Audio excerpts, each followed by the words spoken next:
here. Kind of cool, actually. They're all spread out today. Can't quite figure that out, but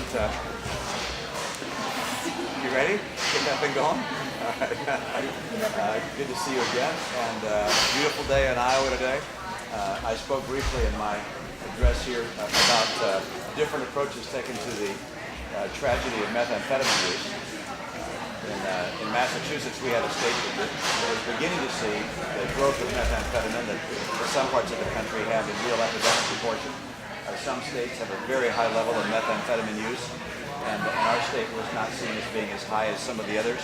But we took action to try and increase the penalties relating to methamphetamine use and production, and that was not successful. It did make it to the Senate, did not make it to the House. But I, as a governor, acted to toughen the penalties for methamphetamine use and methamphetamine holding the ingredients for methamphetamine.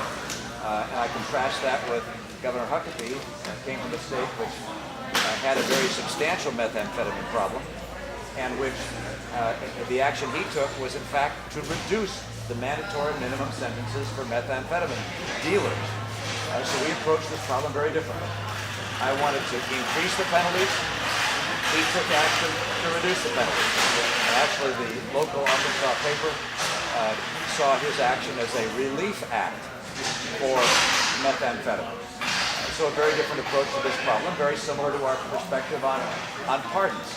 He granted, as you know, 1,033 pardons. I put together guidelines for my pardon policy and commutation policy. Those guidelines I promoted and made available.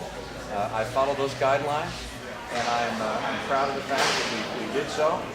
I would certainly consider a pardon and a commutation, but we followed our guidelines.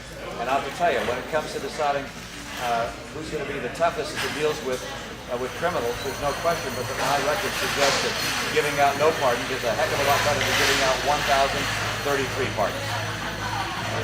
I guess with that, I'll turn to you for any questions you may have. Did you actually see with your own eyes your father marching with Martin Luther King? My own eyes, I speak in the sense of I saw my dad become president of American Motors. I wasn't actually there when he became president of American Motors, but I saw him in the figurative sense of he marched with Martin Luther King. My brother remembers him also marching with Martin Luther King, and so in that sense, I saw him march with Martin Luther King. Side by side, the two of them. I'm sorry, I don't know exactly where they were standing at the time.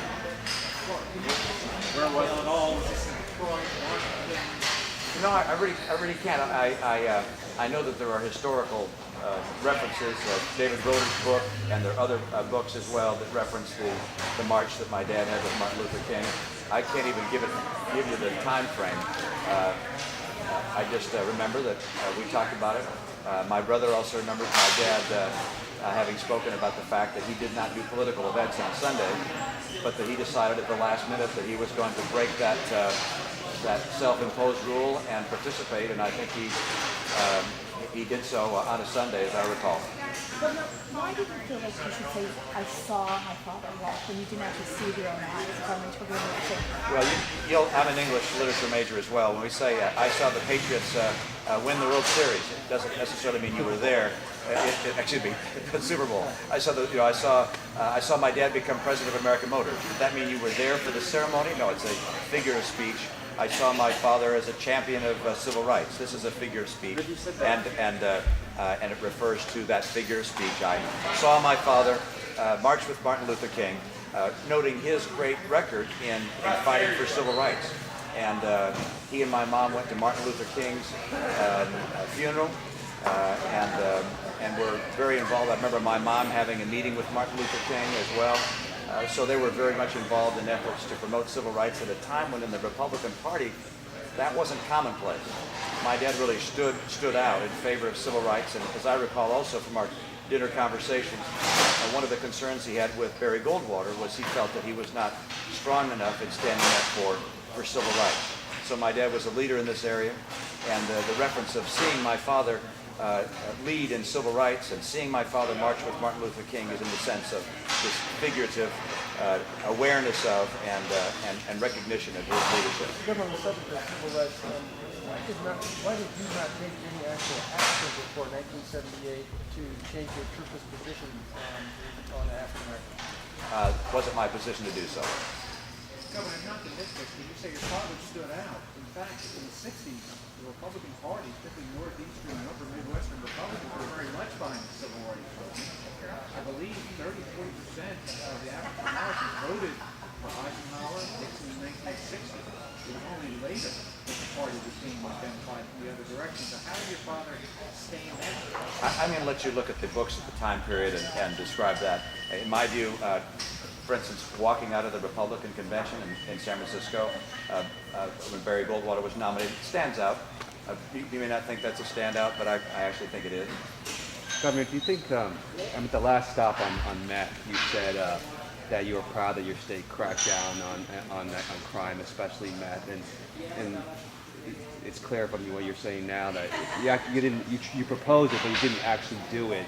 So then now you have this business with King. You had the business in the spring with the hunting and whether you're a hunter or not, and the NRA thing. I mean, as someone who's really concerned with data and precision, I mean, is there an explanation for some of these missteps, like misstatements, I guess? You have to help me understand which one you're talking about. Well, I mean, all of this. I mean, we've given Rudy a hard time for his trouble with facts, and I guess I wonder. I'm trying to be as accurate as I can be, and